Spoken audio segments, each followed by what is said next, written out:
സർക്കാരെ ഓർക്കുക, ഒരു ജനാധിപത്യ രാജ്യം എന്ന് പറയുന്നത് ചോദ്യം ചോദിക്കുന്നവരെ നിശബ്ദരാക്കുകയല്ല ചെയ്യേണ്ടത്, ചോദ്യം ചോദിക്കുന്നവരെ പ്രോത്സാഹിപ്പിക്കുകയാണ് ചെയ്യേണ്ടത്. SBT ടോക്സിന്റെ പുതിയൊരു വീഡിയോയിലേക്ക് എല്ലാവർക്കും സ്വാഗതം. കേരളത്തിലെ ജനങ്ങൾക്ക് പ്രതികരണശേഷി എവിടെയോ നഷ്ടപ്പെട്ടു പോയിട്ടുണ്ട്. എന്നാൽ ഒരു ജനാധിപത്യ രാജ്യത്ത് ഏറ്റവും പ്രധാനമായിട്ട് വേണ്ടത് പ്രതികരിക്കുകയാണ്. ഒരു തെറ്റ് കണ്ടാൽ അല്ലെങ്കിൽ ഒരു വീഴ്ച കണ്ടു കഴിഞ്ഞാൽ അതിനെ ചോദ്യം ചെയ്യണം, പ്രതികരിക്കണം. എന്നാൽ ഈ പ്രതികരണശേഷി എല്ലാവരുടേതും നഷ്ടപ്പെട്ടു പോയിട്ടുണ്ടോ? ഇല്ല. ഇത് കണ്ടു നോക്കൂ. എൻ്റെ സിസ്റ്ററാണ്. എൻ്റെ സിസ്റ്ററിൻ്റെ 30-ാം തീയതി ഡെലിവറി പറഞ്ഞിട്ടുണ്ടായിരുന്നു. 30-ാം തീയതി അപ്പം നമ്മൾ ഇന്നലെ അഡ്മിറ്റായി, എല്ലാ ടെസ്റ്റും കഴിഞ്ഞ് ഇന്ന് രാവിലെ ഡെലിവറിക്ക് മരുന്നെല്ലാം കുത്തിവെച്ച് എന്നെല്ലാം കൊടുത്ത് ഉള്ളിലേക്ക് കയറ്റി കഴിഞ്ഞ് കുറച്ച് നേരം കഴിഞ്ഞപ്പോൾ നമ്മളെ വിളിച്ചിട്ട് പറഞ്ഞ് ഇവിടെ കറണ്ട് ഇല്ലാത്തത് ഒരു പ്രശ്നമല്ല, കറണ്ട് സാധാരണ ഇല്ലാത്തതാണ്. പക്ഷേ ഒരു താലൂക്ക് ഹോസ്പിറ്റൽ പോലെ ഒരു ഹോസ്പിറ്റലിൽ ജനറേറ്റർ ഇല്ല. ജനറേറ്ററിന് എന്ത് പറ്റിയെന്ന് ചോദിച്ചപ്പോൾ അതിന് ഡീസൽ വാങ്ങിക്കാൻ പൈസയില്ല. സൂപ്രണ്ടിൻ്റെ റൂമിലേക്ക് ഞാൻ ചെന്ന് സൂപ്രണ്ട് എന്തെന്ന് ചോദിച്ചപ്പോൾ സൂപ്രണ്ട് വന്നിട്ടില്ല. അവിടെ ഒരു ലേഡി മാത്രമാണ് ഉണ്ടായിരുന്നത്. നേരത്തെ ഒരാവശ്യത്തിന് വേണ്ടിയിട്ട് ഈ സൂപ്രണ്ടിനെ കാണാൻ ഞാൻ പോയിട്ടുണ്ടായിരുന്നു. എൻ്റെ ബ്രദർ CRPFിലാണ് വർക്ക് ചെയ്യുന്നത്. ഇന്ത്യ പാക് പ്രശ്നം നടക്കുന്നത് കൊണ്ട് ലീവ് കൊടുക്കാത്തത് കൊണ്ടും അവന് ഈ സമയത്ത് ഡോക്ടർമാർ സംസാരിച്ചിട്ടുണ്ടായിരുന്നു.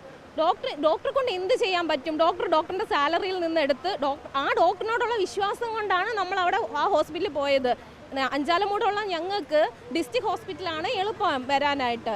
പക്ഷേ ഞങ്ങൾ താലൂക്ക് ഹോസ്പിറ്റലിൽ പോയത് അവിടുത്തെ ഡോക്ടർ നല്ലതായതുകൊണ്ടാണ്. പക്ഷെ എന്നിട്ട് കാര്യമില്ലല്ലോ, ഡോക്ടർ നല്ലതായതുകൊണ്ട് ഒരു പ്രശ്നമില്ലല്ലോ. വലിയൊരു കെട്ടിടം അതിൻ്റെ അപ്പുറത്ത് ഉണ്ടാക്കി വെച്ചിട്ടുണ്ട്. ഒരക്ഷരം വാ തുറന്ന് നമുക്ക് പറയാൻ പറ്റത്തില്ല. പറഞ്ഞു കഴിഞ്ഞാൽ എല്ലാവരും ഗവൺമെൻറ്റിനെതിരെ സംസാരിക്കുന്നവരാ. അതുകൊണ്ട് ഒന്നും മിണ്ടാതെ എവിടെയാണ് പരാതിപ്പെടേണ്ടതെന്ന് പോലും അറിയത്തില്ല. ഞങ്ങളിഞ്ഞ് പോരുന്നു. ഇന്ന് ഞങ്ങളുടെ പ്രശ്നം തീരും. നാളെ ഒരു രോഗികൾക്ക് ഞങ്ങൾ ഇതിനകത്ത് പിന്നെ തിരിഞ്ഞു നോക്കത്തില്ല.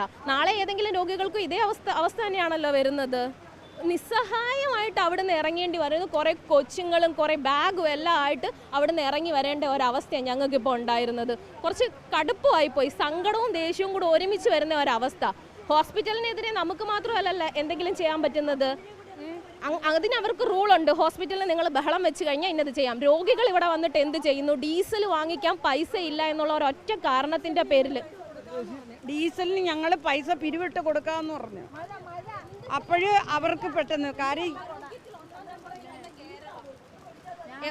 എന്ത് കാര്യത്തിലും 1-ാം നമ്പർ നിൽക്കുന്ന കേരളം. പക്ഷെ വിശ്വസിക്കുന്ന ജനങ്ങളാണ് മണ്ടര്. 1-ാം നമ്പർ ആണെന്നുണ്ടെങ്കിൽ ആരും വിദേശത്ത് പോകേണ്ട ആവശ്യം വരത്തില്ലല്ലേ, മന്ത്രിമാരടക്കം. ഞങ്ങൾ പാവപ്പെട്ടവരുടെ അവസ്ഥ ഇതാണ്. ഇതേ കണക്ക് പലരും മിണ്ടാതെ പോകും. ഞങ്ങൾ ഇതേ കണക്ക് മിണ്ടാതെ ഇപ്പോൾ ഇവിടെ വന്ന് നിൽക്കും. ഇതേ കണക്ക് വേറെ ഏതെങ്കിലും രോഗികൾക്ക് അവസ്ഥ വരും. ഇതൊക്കെ തന്നെയാണ് നടക്കുന്നത്. ഇതാണ് പ്രതികരണം എന്ന് പറയുന്നത്. ഇപ്പോഴും പ്രതികരണ ശേഷി അവശേഷിക്കുന്ന ആളുകൾ കേരളത്തിൽ ഉണ്ട് എന്നാണ് ഈ ഒരു പെങ്ങൾ ഇവിടെ തെളിയിച്ചിട്ടുള്ളത്. ഈ പെങ്ങൾ പറഞ്ഞതിൽ 2-3 പ്രധാനപ്പെട്ട കാര്യങ്ങളുണ്ട്.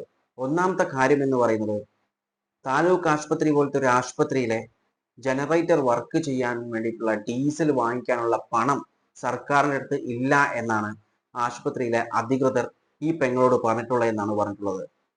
നമ്മൾ മനസ്സിലാക്കണം, ബസ്സിൽ ട്രിപ്പ് പോകാനും മറ്റു ആഘോഷങ്ങൾക്കൊക്കെ സർക്കാരിൻ്റെ അടുത്ത് പണമുണ്ട്. എന്നാൽ ഇതുപോലുള്ള ഏറ്റവും പ്രധാനപ്പെട്ട ഒരു കാര്യം, ആ ഒരു ഹോസ്പിറ്റലിലെ ജനറേറ്റർ വർക്ക് ചെയ്യാൻ വേണ്ടിയിട്ട് ഡീസൽ അടിക്കാനുള്ള പണം ഗവൺമെന്റിന്റെ അടുത്തില്ല. അതുമാത്രമൊന്നുമല്ല, വേറെയും ഒരുപാടുണ്ട്. പെൻഷൻ നൽകാൻ വേണ്ടി, സാധാരണക്കാർക്ക് പെൻഷൻ നൽകാൻ വേണ്ടിയിട്ടുള്ള പണം സർക്കാരിൻ്റെ അടുത്ത് ഇല്ല എന്ന് സർക്കാർ പറയുന്നു.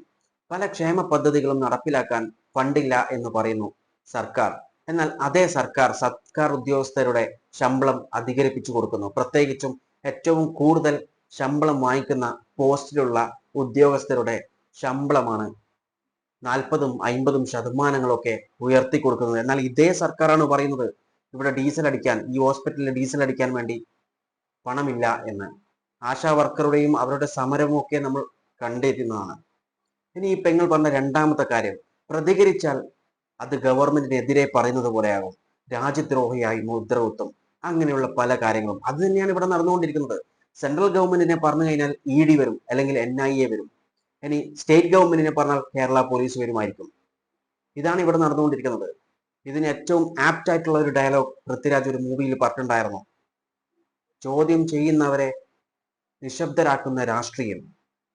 ചോദ്യം അത് ചോദിക്കാനുള്ളതാണ്, ചോദ്യം ചോദിക്കുക തന്നെ ചെയ്യും, ഉത്തരം തന്നേ പറ്റൂ, കാരണം ഈ രാജ്യം ഒരുത്തൻ്റെയും തന്തയുടെ വകയല്ല എന്ന ഒരു ഡയലോഗ് അതിവിടെ ആപ്റ്റാണ്. നമ്മുടെ നാട്ടിൽ ഇപ്പോൾ നടന്നുകൊണ്ടിരിക്കുന്ന ഒരു കാര്യം അത് തന്നെയാണ്. ചോദ്യം ആരാണോ ചോദിക്കുന്നത് അവരെ നിശബ്ദരാക്കും. സർക്കാരിന്റെ ഭാഗത്ത് എന്തെങ്കിലും തെറ്റോ വീഴ്ചയോ കണ്ടാൽ അതിനെ ചൂണ്ടിക്കാണിക്കുക, അതിനെതിരെ പ്രതികരിക്കുക.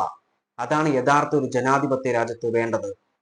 സർക്കാരെ ഓർക്കുക, ഒരു ജനാധിപത്യ രാജ്യം എന്ന് പറയുന്നത് ചോദ്യം ചോദിക്കുന്നവരെ നിശബ്ദരാക്കുകയല്ല ചെയ്യേണ്ടത്, ചോദ്യം ചോദിക്കുന്നവരെ പ്രോത്സാഹിപ്പിക്കുകയാണ് ചെയ്യേണ്ടത്. അതാണ് യഥാർത്ഥ ഒരു ജനാധിപത്യ രാജ്യം എന്ന് പറയുന്നത്. എന്നാൽ മാത്രമേ പൂർണ്ണമായും ഇതൊരു ജനാധിപത്യ രാജ്യമെന്ന് നമുക്ക് വിളിക്കാൻ സാധിക്കുകയുള്ളൂ. നമ്മൾ എന്തെങ്കിലും ഓർത്തിട്ടുണ്ടോ? പാർലമെന്റിലാവട്ടെ അല്ലെങ്കിൽ സ്റ്റേറ്റ് അസംബ്ലിയിലാവട്ടെ ഏറ്റവും ഒരു പ്രശ്നവുമില്ലാതെ പാസ്സാവുന്ന ഒരേ ഒരു ബില്ലേ ഉള്ളൂ. ഏതാണെന്നറിയാമോ? MLA-മാരുടെ ഒക്കെ സാലറി വർദ്ധിപ്പിക്കുന്ന ആ ഒരു ബിൽ. യാതൊരു തരത്തിലുള്ള ഒപ്പോസിഷൻസോ ഒന്നും ഉണ്ടാവില്ല, ഒരു ഡിസ്കഷനും ഉണ്ടാവില്ല. വെച്ചാൽ അപ്പം പാസ്സാകും ആ ബിൽ. എന്തുകൊണ്ടാണ്? ചിന്തിച്ചിട്ടുണ്ടോ?